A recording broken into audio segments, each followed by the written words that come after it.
नमस्कार श्रोते हो. दीपक रेगे कथाकथन चॅनलवर तुम्हा सगळ्यांचं मनापासनं स्वागत.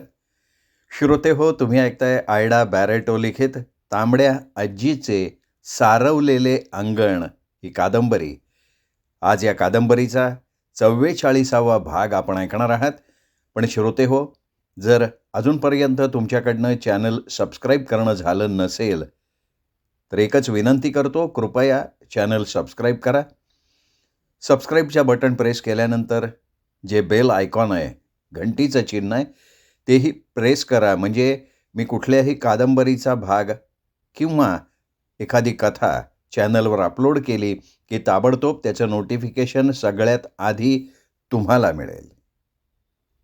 चला श्रोते हो, सुरू करूयात आयडा बॅरेटो लिखित तांबड्या आजीचे सारवलेले अंगण या कादंबरीचा भाग 44वा. आम्ही अधूनमधून कोमठ्याला तांबड्या आजीकडे जात होतो. आजीचं ते सुंदर पर्याचं स्वप्नातलं घर पूर्वीसारखंच सुंदर होतं. पूर्वी तांबडी आजीची मागची फुलबाग सुकून गेली होती, पण आता आजीने पुन्हा रूपाला सांगून तरतरीची फुलझाड आणून ती आपली सुकलेली बाग फुलवलेली होती आणि आश्चर्य म्हणजे ती बाग आता पुन्हा बहरली होती. पण गुलबकावलीची ती सुंदर वेल आजीने अनेक बिया लावूनसुद्धा पुन्हा काही उगवलेली नव्हती. आम्ही कधी कोमठ्याला गेलो की आजी फार खुश व्हायची. तुरुतुरु उठायची, चुलीवर काहीतरी शिजवायची, आम्हाला खायला घालायची.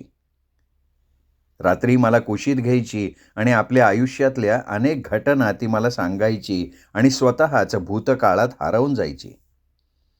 तांबड्या आजीचा रावण अजून आजीला आणि आजीच्या माझघराला सांभाळत रूपाच्या हातचं जेवण आणि काजूची दारू पीत तिथेच उभा होता. खरोखर आमच्या चांगल्या रूपा मावशीने आमच्या तांबड्या आजीला खूप छान सांभाळलं होतं. रूपा मुंज्या सतत आजीबरोबर असत. तिच्याबरोबर तिसऱ्याचं सुकं खात, काजूची दारू पीत, कधी कालवाचं सुकंही करत आणि नंतर पान खात, तपकी रोडत अंगणात बसून गप्पा गोष्टी करत. एकदा मी आजीला विचारलं की आजी, तू मागची फुलबाग पुन्हा का लावलीस? आता कोण फुलाच्या वेण्या घालणार इथं आहे? तेव्हा आजी रूपा मावशीकडे बघत हसत म्हणाली, कमल, अगं तुम्हा पोरांचं मी सगळं काही केलं, मग आता राघो माधोचं मी नको का करायला? अगं आता त्यांची लग्न होतील, मग त्यांच्या बायकोला फुलाच्या फाती मिळायला हवेत की नकोत माळायला? उद्या त्याच्या पोराबाळांना फुलं लागतील. म्हणून मी ही फुलबाग पुन्हा फुलवली आहे बरं.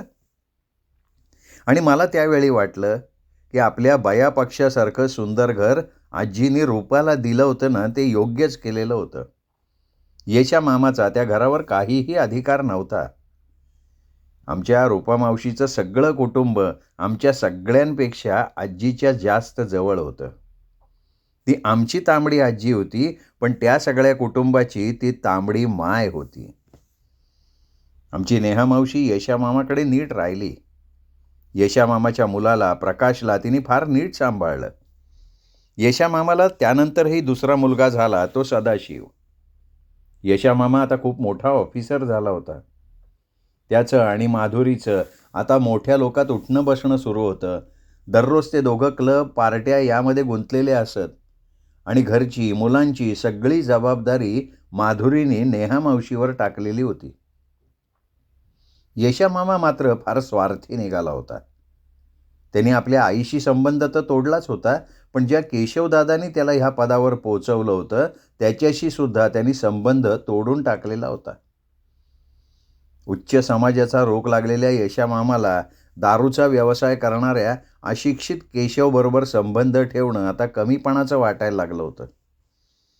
त्यांनी जेव्हा सोनीचं प्रकरण झालं तेव्हा केशवदादांनी यशव मामाकडे जाऊन त्याला सगळं सांगितलं होतं आणि कोमठ्याला जाऊन आजीला भेटायला सांगितलं होतं. त्यावेळी सूटबूट घातलेला यशा मामा चिरूट ओढत केशवदादाला म्हणाला की केशव, मला तुझ्याशी किंवा माझ्या आईशी यापुढे कसलाही संबंध ठेवायचा नाही. तुम्ही माझे नातलग आहात हेच मला खूप लाजिरवाणं वाटतंय. केशव, पैसा असला म्हणजे सगळं काही आहे हे चूक आहे. त्या पैशाबरोबर समाजात आपल्याला मानसन्मान असायला लागतो आणि तो मानसन्मान माझ्याकडे आहे. उद्या तुमच्यामुळे माझ्याकडे कोणी बोट दाखवायला नको. आणि केशवदादा त्याला अरेतुरे करणाऱ्या यशा मामाला एवढंच म्हणाला, की "यशा, तुझ्यापेक्षा मायेच्या फाटकाजवळ असलेलं ते मरतुकडं कुत्रं बरं की रे. अरे निदान ते भाकरी दिल्यावर शेपूट तरी हलवतं. पण तू आम्हा सगळ्यांची भाकरी खाऊन सुद्धा आपली शेपटी कधी हलवली नाहीस, कारण इमानदारीची ती शेपटी तुझ्याजवळ नाहीच आहे." आणि यशामामाने रागानं केशवदादाला आपल्या घरातून जायला सांगितलं होतं. त्या घटनेनंतर यशामामाबरोबर नेहा मावशीनं सुद्धा आमच्या सगळ्यांबरोबरचे संबंध तोडून टाकलेले होते. यशामामाची बायको माधुरी मामी एका बड्या बापाची बेटी होती. ती सुद्धा एका चांगल्या कंपनीत कामाला होती. यशामामाने नंतर अंधेरीला एक मोठा बंगला बांधला. 2-2 मोटारी त्याच्या दारात उभ्या राहिल्या. त्याच्या बंगल्यात रोज मोठमोठ्या श्रीमंत लोकांच्या पार्ट्या होत. त्यावेळी विलायती दारू पाण्यासारखी ओतली जायची. रोज यशामामा, माधुरी मामी मोठ्या काचेच्या टेबलावर काटा चमच्याने जेवत होते. यशामामाचं जीवन सगळं सुखसंपन्नतेनं भरलेलं होतं. त्याच्या त्या श्रीमंती थाटात आमचा कोणाचा समावेश नव्हता. आता जे काही आपल्याजवळ आहे ते आपल्या स्वतःच्या कष्टाचं फळ आहे असं यशामामाला वाटत होतं. माधुरीलाही त्याने आमच्या सगळ्यांबद्दल काही बाई सांगितलं होतं. फक्त नेहा मावशी एक कामवाली ह्या दृष्टीने त्याला पसंत होती. तसं बघता नेहा मावशीला यशामामाकडे कसलीच कमी नव्हती. तिला तिची एक स्वतंत्र खोली होती. नेहा, यशा, माधुरी कामाला गेले की सगळा बंगला तिच्या हातात असे आणि यशा तिला भरपूर पैसेही देत होता. यशाच्या घरचा सगळा व्यवहार नेहाच्या हातात होता. नेहा बाजारात गेली की अगदी महागडी मासळी, मटण, फळं, भाजी घेऊन टॅक्सीनी घरी परत यायची. संध्याकाळच्या पार्टीच्या खाण्यापिण्याची व्यवस्था बघायची. प्रकाश आणि सदाशिवला सांभाळायला आणि नेहाला मदत करायला यशानं एक बाईसुद्धा ठेवली होती. नेहा यशाकडे खूप खुश होती. उत्तमोत्तम खाणं, चांगली दारू, मिठाई नेहाला इथे रोजच्या रोज मिळत होती आणि त्यात यशा आणि माधुरी तिला मान देत असत. नेहानं काहीही सांगितलं तरी माधुरी तिचं ऐकायची. आता नेहा अनेक नवीन पद्धतीचं जेवण बनवायला शिकली होती. माधुरीने तिला आता अनेक वागण्याच्या पद्धती शिकवल्या होत्या. नेहा आता सलवार कमीज घालत होती. यशा आणि माधुरी तिला घर खर्चाला ती मागेल तितके पैसे देत होते. त्यामुळे हुशार नेहा स्वतःजवळ 4 पैसे बाळगून होती. नेहा बाजारात जाताना आपल्या ओठाला लिपस्टिक लावून, अंगाला अत्तर चोपडून, उंच टाचांचे सँडल्स घालत होती. आमची नेहा मावशी फार बदलली होती. आपल्या आईला, कुमठ्याच्या सगळ्यांना आणि मुख्य म्हणजे कुमठ्याच्या जीवनाला ती विसरूनच गेली होती. एवढा केशवदादा सोनी गेली म्हणून सांगायला आला तरी आतून केशव यशाचं बोलणं ऐकणारी नेहा आपल्या खोलीतनं बाहेर काही आली नाही. सोनी गेली याचं तिला काही दुःखसुद्धा झालेलं नाही. आपल्या त्या भूतकाळाची नेहा विलक्षण घृणा करत असे. ते आईचं वाऱ्यानं आणि थंडीनं भरलेलं घर, काहीही चोरून खाताना बघणारा तो रावण, तो लंगडा मुंज्या, ती काळी रूपा, तेच ते दररोजचं जेवण आणि तिला फसवणारा तो हरामखोर हणमंत्या, या सगळ्याचा तिला आता उबग येत होता. त्या आपल्या काळोखातल्या जीवनातून आपण आता यशामुळे प्रकाशाच्या जीवनात आलोय असं नेहाला वाटत होतं आणि एका अर्थानं ते खरं सुद्धा होतं. त्यामुळे आता पुन्हा म्हणून आपल्या त्या काळोखातल्या जीवनात डोकावून बघायचं नव्हतंच तिला. तसं पाहता नेहानं यशाचं घर खरोखर फार चांगल्या तऱ्हेनं सांभाळलं होतं. पूर्वी नेहाकडे निव्वळ कामवाली या दृष्टीनं बघणारे यशा आणि माधुरी आता तिच्यावर सर्वस्वी अवलंबून राहिलेले होते. नेहानं यशा माधुरीच्या त्या घरात होणाऱ्या ओल्या पार्ट्या, त्याचं ते धावपळीचं दैनंदिन जीवन, त्याच्या वेळी अवेळी घरी येण्याच्या वेळा, त्याचं जेवणखाण सगळं तिने उत्तम प्रकारे सांभाळलेलं होतं. तसंच यशाचे प्रकाश आणि सदाशिव त्या दोघांवरही नेहाचा खूप जीव होता. ते दोघे तर तिला मोठी आई अशीच हाक मारत होते. एकूण काय, आमची कुमठ्याची नेहा आपल्या भावाच्या म्हणजे यशाच्या घरात फार फार सुखी होती आणि यशाचं सगळं कुटुंब नेहामुळे सुखी होतं. असेच दिवस वर्ष चालली होती. या दरम्यान रूपाच्या राघो माधोची कोमठ्यातल्याच पोरींशी मोठ्या धूमधडाक्यात लग्न झाली. लक्ष्मी आणि पारुल या दोघी लक्ष्मीच्या पावलांनी रूपाच्या घरात आल्या. त्यांच्या येण्यानं रूपा मुंज्याचं घर आता भरलं होतं. लक्ष्मी आणि पारुल या दोघी फार सालस आणि कामसू तरुणी होत्या. त्या दोघींनी लवकर रूपाचं घर सांभाळणं आणि त्या आमच्या आजीला सुद्धा सांभाळायला लागल्या. आता रूपा आणि मुंज्या आपल्या सुनांवर घर सोडून रोज आजीजवळ बसून तिच्या समवेत विश्रांती घेत असत. आजीसुद्धा रोज आपल्या बागेतल्या फुलांच्या वेण्या करून आपल्या नाचसुनेच्या केसात माळत होती. आजीच्या बागेतल्या झाडांची काळजी आता लक्ष्मी आणि पारुल घेत होत्या. रूपानं आता आपल्या मागील दारी मोठा गोठा बांधून त्या 2 म्हशी आणून ठेवल्या होत्या. त्यामुळे आता तांबड्या आजीचा रावण दररोज दुधात उपानं जेवायला लागला होता. आजीची सुद्धा तब्येत आता सुधारली होती. तरीसुद्धा चांगली रूपा आजीची सवय ठाऊक असल्यामुळे पुष्कळ वेळा तिला एकांत देत असे. आजी खूप वेळा तिच्या त्या आवडत्या माडाला टेकून आपला भूतकाळ आठवून आपल्या पोराच्या आठवणी काढत रात्री राघोमाधोच्या लग्नाच्या वेळी ती कुशीत रडत कळवळ्यानं म्हणाली मला की कमल, अगं आज रघु असता तर त्याचंसुद्धा लग्न झालं असतं नाही का गं? का तो मला असा सोडून गेला गं? त्यावेळी माझ्या आजीला सतत रडवणाऱ्या आंबा आईचा मलासुद्धा राग आला होता. माझी आजी पारुल आणि लक्ष्मीला फुलाच्या वेण्या करताना आता 2 वेण्या जास्त करायची आणि माळ्यावर फेकून द्यायची आणि नंतर तिथे मंद हसण्याचा आवाज यायचा. यशा मामाचं सगळं काही चांगलं चाललेलं असताना एक भयंकर अघटित घडलं होतं.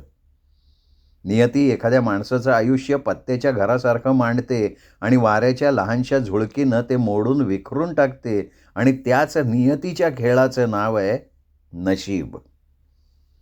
यशा मामाचा सदाशिव आता धरून धरून चालायला लागला होता.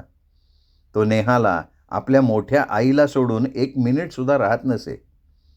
त्या दिवशी यशा मामाच्या एका मित्राच्या मुलाच्या पार्टीला यशा मामाला माधुरीला आणि प्रकाशला घेऊन जायचं होतं. त्यामुळे तो आज ऑफिसमधनं लवकर घरी आला होता. माधुरी 4 वाजता घरी येणार होती. यशा जेवून जरा वेळ पलंगावर झोपला होता आणि त्याचवेळी त्याला एक विचित्र स्वप्न पडलं की तो आणि माधुरी प्रकाशसह कारमधनं जात होते आणि त्याचवेळी अचानक त्याची आई रस्त्याच्या मध्ये उभी राहून त्याची वाट अडवत उभी आहे हे त्यांनी बघितलं आणि यशा एकदम जागा झाला. त्याचवेळी माधुरी घरी आली आणि नंतर घरच्या गडबडीत यशा ते विचित्र स्वप्न विसरून सुद्धा गेला. संध्याकाळी पार्टीला जाण्यासाठी नेहानं प्रकाशला कपडे घालून तयार केलं आणि ती यशाला म्हणाली की दादा, प्रकाशकडे जरा लक्ष ठेवा, तो हल्ली फार मस्ती करतो. माधुरी हसून तिला म्हणाली, मग नेहाताई तुम्ही सुद्धा सदाला घेऊन या. आणि कधी नाही ते नेहा म्हणाली की नको ग. काय आहे माधुरी, सदाला दात येत आहेत ना, त्यामुळे त्याला पातळ जुलाब होत आहेत, त्यामुळे मी काही त्याला घेऊन येऊ शकणार नाही. तुम्ही प्रकाशला न्या पण त्याला नीट सांभाळा. यशा आणि माधुरी प्रकाशला घेऊन पार्टीला जायला निघाले तेव्हा यशाला पुन्हा एकदा भास झाला की त्याची आई त्याच्या दिवाणखान्याच्या दारापुढे आपले हात पसरून त्याची वाट अडवून उभी आहे. पण यशानं नेहाला किंवा माधुरीला त्याबद्दल काही एक सांगितलं नाही. तरीही यशा विचारात नक्की पडला होता. त्याला वाटलं आज ही म्हातारी का असा आपला रस्ता अडवत उभी राहिली आहे. या विचाराने यशा थोडा अस्वस्थ झाला. ती पार्टी खूप रात्रीपर्यंत चालली होती. आज यशानं जरा जास्तच घेतली त्यामुळे माधुरी यशाला म्हणाली, आपण आता निघूया, प्रकाशसुद्धा पेंगायला लागलाय. यशा घरी जायला निघाला तेव्हा पुन्हा त्याची आई दार अडवून उभी आहे असा त्याला भास झाला होता. यशा डोकं हलवत पुटपुटलाच की ही म्हातारी का आज सारखी डोळ्यासमोर कडमडतीये. यशा कारमध्ये जाऊन बसला. त्याच्याजवळ माधुरी प्रकाशला घेऊन बसली आणि पुढच्याच वळणावर सिमेंटची पोती भरून येणाऱ्या एका ट्रकनं दारू प्यायलेल्या यशाच्या कारला त्या वळणावर जबरदस्त धडक दिली होती आणि ती धडक इतकी भयंकर होती की यशाच्या कारवर तो ट्रक चढला होता आणि यशाच्या कारचा अगदी चक्काचूर झालेला होता. आत बसलेला यशा, माधुरी आणि प्रकाश यांचा ओळख न पटण्या इतका चेंदामेंदा झाला होता. यशाच्या कारमध्ये रक्तामांसाचा नुसता चिखल साचला होता. ज्या आपल्या मेंदूच्या हुशारीनं यशानं लक्ष्मीचा वरदहस्त आपल्यावर मिळवला होता, ज्या आपल्या मेंदूवर तो नेहमी घमेंड करत राहिला होता, तोच यशाचा मुठभर सफेद मेंदू आता त्याच्या डोक्याबाहेर पसरून पडला होता. माधुरी आणि छोट्या प्रकाशचं तर अस्तित्वच तिथे नव्हतं, फक्त रक्तामांसाचा सडा तिथे शिंपलेला होता. तांबड्या आजीच्या प्रत्येक मुलाचं आयुष्य फार अल्प होतं. यशासुद्धा शकू, सोनी, रघूसारखं अल्प आयुष्य घेऊन जन्माला आला होता. फक्त माझी आजी आजोबांच्या जाण्यानं त्यांचं आयुष्य घेऊन जगत राहिली होती. माझी आईसुद्धा बाबाच्या आयुष्यावर जगत होती, तर लता मावशी केशा आजीचं आणि तात्याचं उरलेलं आयुष्य घेऊन जगत असणार. पण आमची शकू, सोनी मावशी, रघू आणि यशा मामांना कुणाचं आयुष्य घ्यायची संधीच मिळालेली नसावी, म्हणून त्यांना आपलं आयुष्य संपवायला लागलं होतं. पोलीस जेव्हा नेहा मावशीच्या घरी आले, तेव्हा नेहा मावशीला काही कळेना. तिला भयंकर धक्का बसला. तसं बघता नेहा मावशी खरोखर यशा मामाच्या संसारात अगदी एकरूप होऊन गुरफटून गेली होती. नेहमी लग्न लग्न लग्न करणारी नेहा जेव्हा प्रकाश आणि सदाशिवच्या सहवासात आली होती, त्यावेळी तिने त्यांना आईच्या मायेनं जवळ घेतलं होतं. माधुरीचा ती आधारस्तंभ झाली होती. तशी नेहा मावशी खरोखर यशा मामाकडे नीट वागली होती. आपल्या लग्नाचा विचारसुद्धा तिने मनातनं काढून टाकला होता. पण आता सगळं काही संपलं होतं. एकटा यशाचा लहानगा सदाशिव तिच्याजवळ राहिला होता. नेहाने नंतर तातडीनं केशवशी संपर्क साधला होता. केशवदादा, लतामावशी धावत धावत यशाच्या घरी आले, तेव्हा तिथे यशा, माधुरी, प्रकाश कुणीच नव्हतं. तर एका मोठ्या गाठोड्यात काहीतरी ठेवलेलं होतं आणि ते गाठोडं बघून लतामावशी चक्कर येऊन कोसळली. भांबावलेल्या केशवनं लगेच अनिलदादाच्या कंपनीत फोन केला आणि ही भीषण वार्ता आम्हाला कळवली. त्यावेळी आमच्या घरी एकच गोंधळ उडाला. माझ्या आईला सावरता सावरता आमची त्रेधा तिरपीट उडाली. आम्ही सर्वजण त्याच दिवशी कुमठ्याला तांबड्या आजीला काहीही न कळवता टॅक्सीनी केशवदादाकडे आलो. नेहा मावशी छोट्या सदाला घेऊन तिथे रडत बसली होती. पोलिसांची सगळी कार्यवाही चालू असताना आणखीन एक भयंकर घटना घडली होती. माधुरीचे म्हातारे आईवडील बोरिवलीला राहत होते. त्यांना जेव्हा या अपघाताची आणि त्यांच्या एकुलत्या एका मुलीच्या मृत्यूची बातमी कळाली, तेव्हा ते दोघं तातडीनं आपल्या कारमधनं घटनास्थळी निघाले होते. पण बिचाऱ्या माधुरीच्या म्हाताऱ्या वडिलांना ते कार चालवत असताना जबरदस्त हृदयविकाराचा झटका आला आणि ते तिथेच कोसळले. त्यांची कार एका सिमेंटच्या खांबावर आदळली, उलटी पालटी झाली. माधुरीची आई प्रचंड जखमी झाली, पण वडिलांचा मात्र जागच्या जागी मृत्यू झालेला होता. अर्थात त्यांचंसुद्धा सगळं आमच्या केशवदादाला निस्तरायला लागलं. माधुरीचे पुष्कळ नातेवाईक मुंबईतले होते, त्या सगळ्यांना कळवण्यात आलं. माधुरीच्या वडिलांना यशा, माधुरी आणि प्रकाशबरोबर अंत्यसंस्कार करण्यात आला. माधुरीची आई त्यानंतर 2च दिवस राहिली. मरताना तिने आपली सगळी इस्टेट सदाशिवच्या नावावर केली. माधुरीच्या आईचा अंत्यसंस्कारसुद्धा यशा माधुरीच्या स्मशानात करण्यात आला. या सगळ्या भयंकर घटनांनी आम्हा सगळ्यांना भयंकर धक्का बसला. नेहमी धीरानं वागणारे केशवदादासुद्धा या घटनांनी हादरले होते. त्यानंतर नेहा मावशी छोट्या सदाशिवला घेऊन केशवदादाकडेच रडत रडत पडत पडत राहिलेली होती.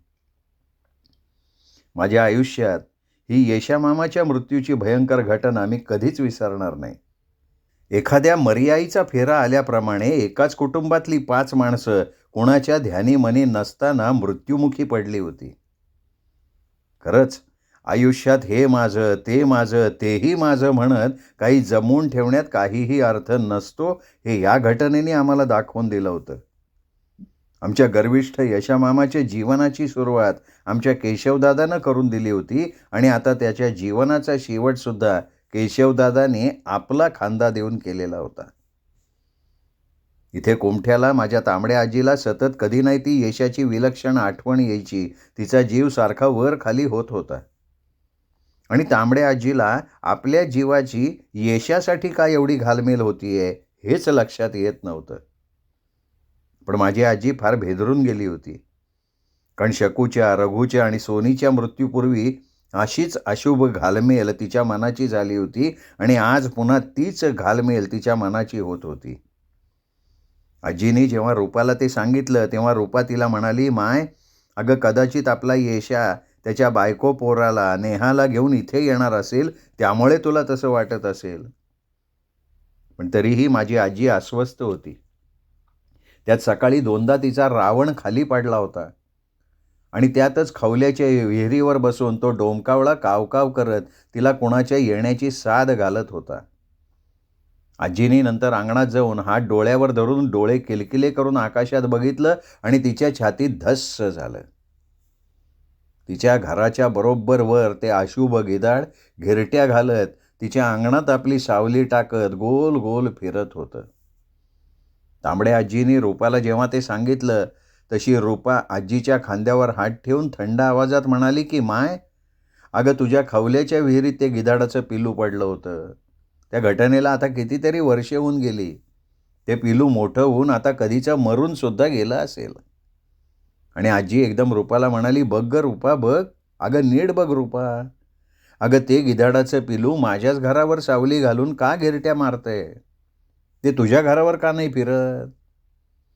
रूपा, जेव्हा काही वाईट घडतं ना, तेव्हा हे मेला अशुभ गिधाड असं माझ्या घरावर गिरट्या घालतं ग. रूपा, अगं माझा येशा ठीक असेल ना ग?" आणि रूपानं डोळ्यावर हात घेऊन वर बघितलं. रूपाला ठाऊक होतं गिधाडाचं घरावर सतत फिरणं अशुभ असतं. तरी ती आजीचं समाधान करण्यासाठी म्हणाली की, "माय, अगं गिधाड म्हणजे ते आकाशात उंच उडत असणारच ना. का ते गिधाड तुझ्या पेरूच्या झाडावर बसून पेरू खाणार आहे? आता तू तुझ्या घराच्या अंगणातनं वर बघितल्यानंतर तुला ते तुझ्या घरावर गिरट्या घालताना दिसणार. मी माझ्या अंगणातून वर बघितलं तर ते मला माझ्या घरावर गिरट्या घालताना दिसणार. एवढं साधं तुझ्या लक्षात येत नाहीये का? चल तू आत चल, मनात काही वेडेवाकडे विचार आणू नकोस. चल आत."